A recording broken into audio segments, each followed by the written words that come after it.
Hello students, good morning. कक्षा 10 के समस्त छात्र छात्राओं का एक बार फिर स्वागत। कल हम तुलसीदास चैप्टर को पढ़ रहे थे और उसमें कल अंतिम दोहा मैंने आपको बहुत अच्छी तरह समझाया था। उसके आगे हम बढ़ते हैं। वो दोहा कौन सा था, एक बार मैं रिपीट कर रहा हूँ। सूर समर करनी करही कही न जनावही आप, और विद्यमान रिपु पाय कर कायर कथई प्रताप। इसका अर्थ, सूर मानी वीर आदमी युद्ध क्षेत्र में, युद्ध के मैदान में कर्म करता है, अर्थात युद्ध करता है। कहीं न जनावई आप, वो कह करके अपनी वीरता का ढोंग नहीं रचता या कह करके अपनी वीरता का प्रदर्शन नहीं करता। विद्यमान रिपु पायकर, शत्रु को सामने पाकर के कायर कतही प्रताप, कायर आदमी अपनी यश गाथा गाता है। तो ये यहाँ तक कल ये दुआ हो गया था। अब हम आगे की चौपाई शुरू कर रहे हैं, तो आप ध्यान दें। अब चौपाई है, यहाँ इस चौपाई से परशुराम अब लक्ष्मण को उसके प्रश्नों के उत्तर देते हैं, या किस प्रकार से कुपित होकर के परशुराम अपना क्रोध लक्ष्मण के सामने प्रकट कर रहे हैं। कहने लगते हैं, चौपाई पे ध्यान देंगे आप। तुम तो काल हाँक जनु लावा, बार बार मोहि लाग बुलावा। हे बालक, हे दुष्ट बालक, परशुराम कह रहे हैं लक्ष्मण को, लगता है तुम तो स्वयं अपने काल अर्थात अपनी मृत्यु को हाँक कर ला रहे हो। हाँक कर, जैसे अपन पशुओं को हाँकते हैं, तो स्वयं निमंत्रण दे रहे हो अपनी मृत्यु को। तुम तो काल हाँक जनु लावा, और बार बार मोहि लाग बुलावा। इसलिए मुझे बार बार बुला रहे हो, ललकार रहे हो, या मुझे निमंत्रण दे रहे हो अपनी मृत्यु के लिए। तुम तो काल हाँक जनु लावा, बार बार मोहि लाग बुलावा। अब इसके बाद कहते हैं, सुनत लखन के वचन कठोरा, और परस सुधार करेउ कर घोरा। इस प्रकार लक्ष्मण के कठोर वचन सुनकर के, सुनी लखन के वचन कठोरा, कठोर लक्ष्मण के कठोर वचन सुनकर के परसु सुधारी, सुधारी अच्छी तरह धारण कर लिया। कहाँ? कर मानी हाथ में। अपने हाथ में उस फरसे को और ज़्यादा मजबूती और शक्ति के साथ पकड़ लिया और लक्ष्मण का प्रतिकार करने लग गए। अब क्या कहते हैं, अब जनि देहि दोष मोहि लोगु, कटुबादी बालक बद जोगु। अब जनि देहि दोष मोहि लोगु, सभा में बैठे हुए समस्त लोगों को संबोधित करते हुए परशुराम कह रहे हैं कि अब जनि देहि दोष मोहि लोगु, हे लोगों, अब आप में से कोई भी मुझे दोष मत देना। अब जनि देहि दोष मोहि लोगु, हे लोगों, सभा में बैठे हुए समस्त राजागण, अब मुझे किसी प्रकार का दोष मत देना, क्योंकि कटुवादी, वादी कहते हैं बोलने वाले को, और कटु का अर्थ हो गया कड़वा। ये कटुवासी, कटुवादी बालक है, वध जोगु, वध के योग्य है। जोगु शब्द का अर्थ है योग्य। तत्सम और तद्भव शब्दों का अंतर समझें। जोगु शब्द और योग्य तत्सम शब्द, और जोगु तद्भव। कटुवादी, कड़वा बोलने वाला, ये लड़का अब निसंदेह मरने वाला है। कटुवादी, वध के योग्य। फिर कहते हैं, बाल विलोक बहुत में बाचा, अब यह मरण हार भा साचा। विलोकी देख करके, बाल बच्चा, मैंने इसको बच्चा समझकर या बच्चा देख करके बहुत बचाया अब तक। बाल विलोक बहुत में बाचा, मैंने बहुत बचाया, लेकिन कटुवादी, ये कड़वा बोलने वाला बालक बद जोगु, अब निसंदेह मृत्यु के योग्य, वध के योग्य है। तो अब आगे कह रहे हैं, बाल विलोक बहुत में बाचा, अब यह मरण हार भा साचा। अब यह सत्य में मरने वाला है। इसको अब मेरे क्रोध से, मेरे कोप से कोई बचा नहीं सकता। इसलिए मैं एक बार फिर कह देता हूं। और फिर वो कहने लगते हैं कि कौशिक क्षमऊ मंद ये बालक। कौशिक कहा क्षमऊ अपराधु। अब बीच में कौशिक यानी विश्वामित्र जो गुरु हैं, वो कहने लगते हैं, क्षमी अपराधु, हे महाराज आप महान हैं, ये आपके सामने बच्चा है। कौशिक का क्षमी अपराधु, बाल दोष गुण गनई न साधु। जो बच्चे होते हैं उनके गुण और दोष को साधु मानी सज्जन पुरुष नहीं देखते हैं। हे महाराज आप तो बड़े उदार हैं, महान हैं, ये बालक है आपके सामने। तो बालकों के गुण और दोषों को जो महान व्यक्ति होते हैं वो नहीं देखते हैं। बाल दोष गुण गनई न साधु, सज्जन लोग बच्चों के गुणों और दोषों को नज़रअंदाज करते हैं, उसकी तरफ ध्यान नहीं देते। आगे कि इतना सुनते ही परशुराम फिर कुपित हो गए। वो कहने लगते हैं, खर कुठार में अकरुण को ही अकरुण करुणा रहित, जिसमें करुणा ना हो, जिसमें दया ना हो, उसे कहते हैं। तो अब कह रहे हैं कि तुम जानते हो कि मेरे हाथ में एक कुठार कुल्हाड़ा, ये देखो आप, मेरे हाथ में एक कुल्हाड़ी है, अकरुण, और उसके बाद मैं निर्दयी हूँ। करुणा नहीं आती मुझे, दया नहीं आती, क्योंकि मैंने कितनी बार इस पृथ्वी को क्षत्रियों से खाली किया है। को ही क्रोधी, खर कुठार में अकरुण को ही आगे अपराधी गुरुद्रोही। और देखो विश्वामित्र, मेरे सामने एक अपराधी खड़ा जो गुरु का द्रोही है, गुरु की भी अवज्ञा करता है, ऐसा बालक मेरे सामने खड़ा है। उत्तर देत, इतने उत्तर ये मेरे को देता जा रहा है, मैं जो कुछ बात कहता हूं उसका प्रतिकार करता जा रहा है। उत्तर देत, मारे बिन छोड़े बिन मारे, मैंने अब तक इसको छोड़ दिया बिना मारे। केवल कौशिक शील तुम्हारे, हे कौशिक, कौशिक कौन? विश्वामित्र। हे विश्वामित्र, मैंने केवल तुम्हारे शील स्वभाव के चलते, तुम सज्जन हो, तुम श्रेष्ठ हो, और चूंकि ये तुम्हारा शिष्य है, तुम्हारी शीलवान गुणवान स्वभाव के कारण अब तक मैंने इस बालक को छोड़ रखा है। अब नहीं तो क्या होता? उतर देत मारे छोड़े बिन मारे, केवल कौशिक शील तुम्हारे, न त यही काट कुठार कठोरे। नहीं तो अब तक इस कठोर कुल्हाड़े से इसको मैं मृत्युदंड दे देता। इस कठोर कुल्हाड़े से ये इतने उत्तर मेरे को दे रहा, लेकिन अभी तक इसको जीवित छोड़ रखा है। केवल कौशिक शील तुम्हारे, हे विश्वामित्र, तुम्हारे शील स्वभाव के कारण, नहीं तो न ते यही काट कुठार कठोरे। इस कठोर कुल्हाड़े से अभी मैं इसको काट देता, इसको मार देता। गुरु ही उरीण होते श्रम थोरे, श्रम मानी प्रयास मेहनत, थोरे मानी थोड़ा। नहीं तो अब तक मैं अपने गुरु के ऋण से उरीण हो जाता। उरीण मानी ऋण को चुका देना, क्योंकि मैंने माता पिता का ऋण चुका दिया, लेकिन गुरु का ऋण अभी मेरे माथे है, तो मैं उसको भी चुका सकता था और चुका सकता हूं इस बालक का वध करके। गुरु ही उरीण होते श्रम थोड़े, थोड़े से प्रयास से अभी मैं कुल्हाड़ा चलाऊं, थोड़ा सा प्रयास करना पड़ेगा, इस बालक का वध करूं और अपने गुरु के ऋणों से उरीण हो जाऊं। लेकिन अभी तक मैंने ऐसा नहीं किया। उसका कारण क्या है कि ये तुम्हारे शिष्य हैं, ये तुम्हारे शिष्य हैं, इसलिए तुम्हारे शीतल स्वभाव, शांत स्वभाव के चलते मैंने अभी तक इसको छोड़ रखा है। ये यहां तक चौपाई चल रही थी। अब दोहा शुरू होता है। गादी सुन कर हृदय हंसी, मुनि हरि हरि सूझ, और ऐ मैं खांड न ऊख में, अजहु न बूझ अबूझ। ये दोहा है। तो कहते हैं गादी सुन, गादी के पुत्र हैं विश्वामित्र, परशुराम के बारे में विश्वामित्र कहते हैं कि वो स्वयं गादी सुत हैं, गादी के पुत्र हैं। तो गादी सुन हृदय हंसी, विश्वामित्र को मन ही मन में हंसी आती है। मुनि हरि हरि सूझ, मुनि, इस मुनि को तो हरा ही हरा सूझता है। हरा ही हरा यानी सब कुछ अपने ही पक्ष में लगता है कि मैं जो कुछ चाहूं वो कर सकता हूं, तो उसको हंसी आती है।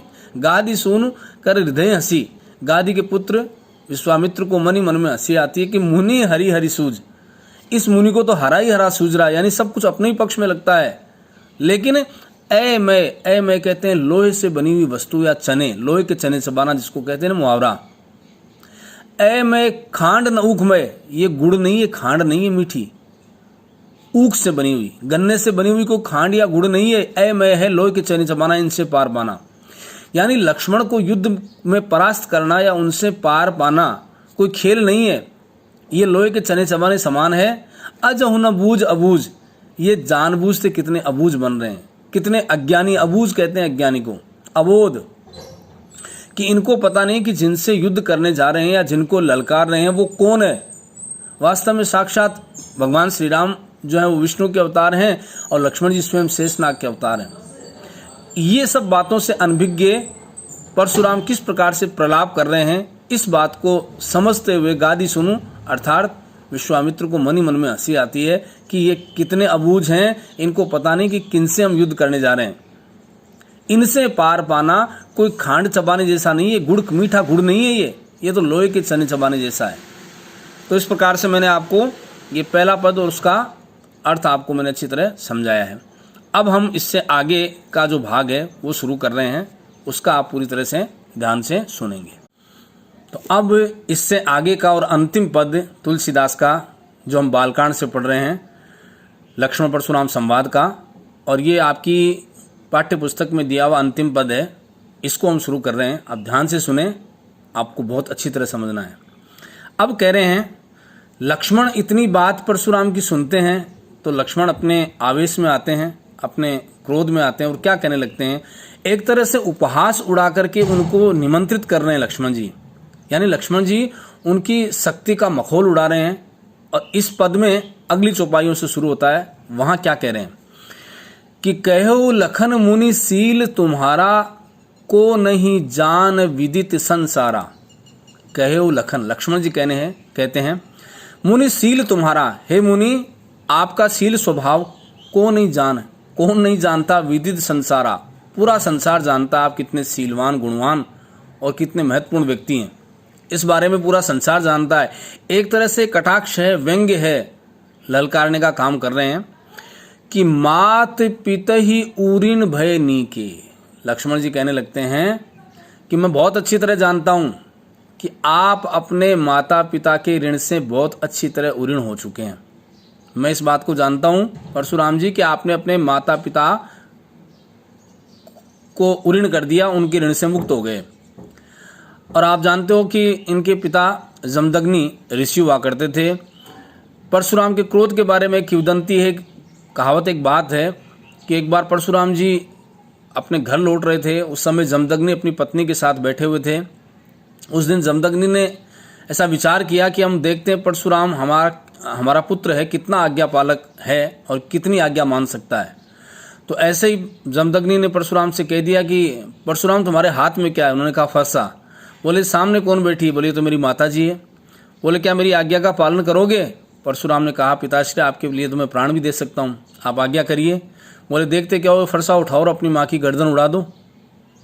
कहते हैं परशुराम ने उधर कुछ नहीं सोचा, फरसा हाथ में था, फरसा घुमाया और माँ की गर्दन धड़ से अलग। ये देख करके आश्चर्यचकित रह गए और ये एकदम से इतने आज्ञा देने मात्र से माँ की गर्दन उड़ा दी उसने। थोड़ा सा दुख भी हुआ, लेकिन बेटे की इस आज्ञाकारिता के कारण प्रसन्नता भी हुई। बोले परशुराम तुमने मेरे कहने मात्र से इतना काम कर दिया और अपनी माँ को मार दिया। बोले पिताजी आज्ञा माता पिता की आज्ञा से श्रेष्ठ कुछ नहीं होता, यदि माता मुझे आज्ञा देती तो मैं आपकी गर्दन उड़ा देता। ये सोच करके एकदम से उनको धक्का लगा। खैर लेकिन उस आज्ञा पालन के कारण प्रसन्न हुए। बोले पुत्र मैं, चूंकि जमदग्नि बहुत महान ऋषि थे, बहुत तपस्याएं की थी, बोले मैं तेरी इस भावना से बहुत प्रसन्न हूँ, चल तू क्या मांगता है वो मैं तुम्हें देने को तैयार हूँ। तो परशुराम ने हाथ जोड़ के निवेदन किया कि पिताश्री यदि आप कुछ देना चाहते हैं तो आप तो बड़े तपस्वी हैं, मेरी माता को वापस जीवन दान दीजिए। तो इस प्रकार से अपनी चातुर्यता से अपनी माँ को वापस जीवित करवाया। तो अब देखिए यहाँ क्या प्रसंग चल रहा है कि मात पिता ऊरिन भय नीके। लक्ष्मण जी कहते हैं कि हे पिताश्री आप माता पिता के ऋण से तो उऋण हो गए, गुरु ऋण रहे सोच बड़ जी के।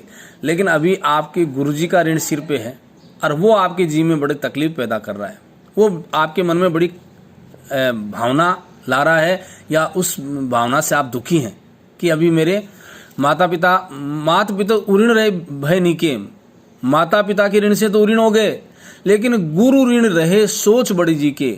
गुरु का ऋण विशेष है, वो आपके जी यानी आपके मन में तकलीफ पैदा करता है। सो जनी हमरे माथे काटा, अब लगता है कि वो ऋण आप हमारे माथे काटना चाहते हैं, निकालना चाहते हैं, यानी हमसे वो ऋण चुकना चाहते हैं। तो दिन चली गए और ऋण भी काफी लंबा हो गया, ब्याज बड़ी बाड़ा, और उसका ब्याज भी काफी बढ़ गया हो गया। यानी ये व्यंग्योक्तिपूर्ण बातें करके ललकार रहे, एक तरह से उनका क्रोध भड़का रहे हैं लक्ष्मण जी कि काफी दिन बीत गए तो ऋण भी काफी बढ़ गया और उस ऋण का ब्याज भी काफी बढ़ गया, तो कोई बात नहीं है। अब आनी है व्यवहारिया बोली। देखो फिर चुभती हुई बातें कर रहे हैं। अब एक काम कीजिए, आप किसी व्यवहारिक आदमी को बुला लीजिए जो बहुत अच्छी तरह हिसाब किताब जानता हो। ऐसे किसी व्यवहारिक आदमी को बुला लीजिए, हिसाब किताब व्यवहारिया हिसाब किताब जानने वाला। तो अब आनी व्यवहारिया बोली तुरंत देई मैं थैली खोली। और आपका जितना ऋण है वो थैली खोल करके मैं तुरंत चुका दूंगा। मेरे पास सब चुकाने का व्यवस्था है।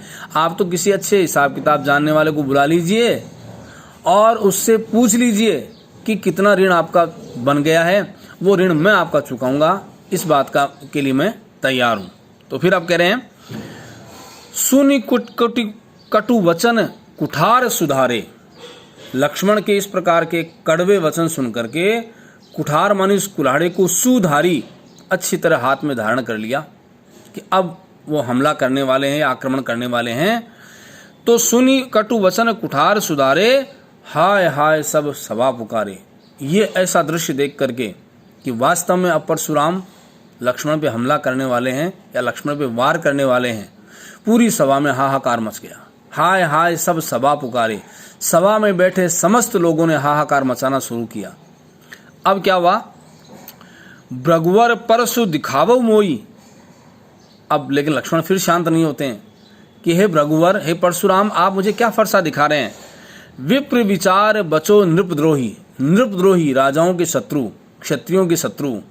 हे क्षत्रिय शत्रु, आप अभी तक बचे हुए हैं। विप्र, आप ब्राह्मण हैं इसलिए। विप्र विचार में आपको विप्र समझ करके, ब्राह्मण समझ करके अब तक छोड़ता आ रहा हूं। बचो नृपद्रोही, हे नृपों के द्रोही। नृप कहते हैं राजा को, राजाओं का द्रोही यानी क्षत्रियों का द्रोही। क्षत्रिय राजाओं को कितनी बार परशुराम ने मारा था। मैंने आपको अब तक छोड़ रखा है केवल ब्राह्मण समझ के। मिले न सुबट कबहु सुबट रन गाड़े। कभी आपका युद्ध के मैदान में अच्छे योद्धा से पाला नहीं पड़ा। मिले हूं न कबहु सुभट, सुभट, भट का अर्थ होता है योद्धा, सुभट श्रेष्ठ योद्धा, रन गाड़े, रन के युद्ध के मैदान में आपका कभी पाला नहीं पड़ा। युद्ध के मैदान में किसी अच्छे योद्धा से। द्विज देवता घर ही के बाड़े। हे महाराज, द्विज मानी ब्राह्मण देवता, आप घर में ही अच्छे लगते हो। हे ब्राह्मण देवता, द्विज देवता, ब्राह्मण देवता, आप घर में ही अच्छे लगते हो। तो इसलिए आपको ये प्रलाप करने की और ये दिखावा करने की आवश्यकता नहीं है। और हम तो क्षत्रिय बहुत अच्छी तरह जानते हैं आपको। अब इतना सुनने के बाद सभा में बैठे हुए सब लोग क्या कहने लगे, वो अगली पंक्ति में देखिए आप। अनुचित कहीं सब लोग पुकारे। भाई ये अनुचित है, अनुचित है, अनुचित है, ऐसा सभा में बैठे हुए समस्त लोग कहने लगे। अनुचित कहीं सब लोग पुकारे और रघुपति सैन्य ही लखन निवारे। रघुपति मानी श्री राम ने, सैनी मानी आंखों के इशारे से, लखन निवारे, लक्ष्मण को मना किया, निवारण किया, अर्थात अब आगे नहीं बोलना है। श्री राम ने तो सभा में एक स्वर में यह बात आई कि अनुचित कहे सब लोग पुकारे। सब लोगों ने पुकार के कहा कि भाई लक्ष्मण, आपका इतना बोलना अनुचित है। तो रघुपति सैन्य लखन निवारे। श्री राम ने इशारे से लक्ष्मण को मना किया। तो प्रिय विद्यार्थियों, ये चौपाइयाँ यहाँ तक अंतिम दोहा अब आपका शुरू होता है और यहीं आपका अध्याय समाप्त होता है कि लखन उतर आहुति सरिस। ये बहुत अच्छा दोहा, परीक्षा में इससे संबंधित प्रश्न पूछ सकते हैं। सासम सरिस उपमा अलंकार। लक्ष्मण के उत्तर आहुति के समान है। लखन उतर आहुति सरिस भृगुवर कोप कृशानु। भृगुवर अर्थात परशुराम, उसका कोप मानी क्रोध, कृशानु मानी अग्नि के समान। अब ध्यान दें, लखन उतर आहुति सरिस, लक्ष्मण के उत्तर, लक्ष्मण जो प्रतिकार कर रहा है उनकी बातों का, वो तो आहुति के समान है। जैसे यज्ञ में अग्नि जल रही होती है, उसमें घी की और आहुति हम डालते हैं तो वो ज़्यादा प्रज्वलित होती है। तो लक्ष्मण के उत्तर आहुति के समान और भृगुवर कोप कृशानु अर्थात परशुराम का क्रोध कृशानु मानी अग्नि के समान है। बढ़त देख, इस अग्नि को, क्रोध की अग्नि को बढ़ता हुआ देख करके जल सम वचन, जल के समान मीठे वचन। क्योंकि अग्नि जब प्रज्वलित होती है तो उसको शांत करने के लिए जल का ही प्रयोग होता है। तो परशुराम की क्रोध रूपी अग्नि जब भड़क रही थी और चूंकि लक्ष्मण जी उसमें आहुति डाल रहे थे क्रोध को भड़काने की, उस अग्नि को भड़काने की, तो तब जल के समान मीठे वचन बोले रघुकुल भानु। भानु कहते हैं सूर्य को। रघुकुल के सूर्य अर्थात श्री राम मीठे मीठे वचन बोलने लगे। अब पूरे दोहे का अर्थ संक्षेप में देख लीजिए कि लखन उतर आहुति सरिस, लक्ष्मण के उत्तर आहुति के समान है। भृगुवर कोप कृशानु, और भृगुवर का कोप यानी क्रोध, परशुराम का क्रोध अग्नि के समान है। बढ़त देख, इस क्रोध रूपी अग्नि को बढ़ते देख करके जल सम वचन सा सम सरिस, मैंने आपको बताया उपमा अलंकार, जहां समान गुण धर्म के आधार पर उपमेय से उपमान की तुलना की जाए अथवा समानता बताई जाए, वहां उपमा अलंकार होता है। तो बढ़त देख जल सम वचन, इस क्रोध रूपी अग्नि को बढ़ते देख करके जल के समान वचन, क्योंकि जल अग्नि को शांत करता है, जल सम वचन बोले रघुकुल भानु, रघुकुल के सूर्य अर्थात श्री राम मीठे मीठे मधुर वचन बोलने लगे। यहां तक आपका पूरा चैप्टर समाप्त हुआ। आगे क्या प्रसंग हुआ यदि ये आपको जानना चाहिए, और मैं तो समझता हूं कि हमारे रामचरितमानस का एक बहुत, रामचरितमानस तुलसीदास जी के द्वारा लिखा हुआ बहुत सुंदर महाकाव्य है। इसके आगे प्रसंग में किस प्रकार की बातें होती है, वो यदि रामचरितमानस आपके घर पे है तो उसका अध्ययन करें, उसमें बहुत सुंदर चित्रण जो है आगे की बातों का वो दिया हुआ है। लेकिन बहरहाल जितना मैंने आपको बताया उसको बहुत अच्छी तरह आपको समझना होगा। मैं समझता हूँ ये पूरा चैप्टर हुआ, इसमें आपको तमाम जो दिया गया प्रसंग है उनका अर्थ आपको बहुत अच्छी तरह करना है और संबंधित पाठ के समस्त प्रश्नोत्तर भी करने हैं। तो मैं एक बार पुनः आप सभी को धन्यवाद देता हूँ। बहुत मनोयोग से आप अध्ययन जारी रखें। Thank you.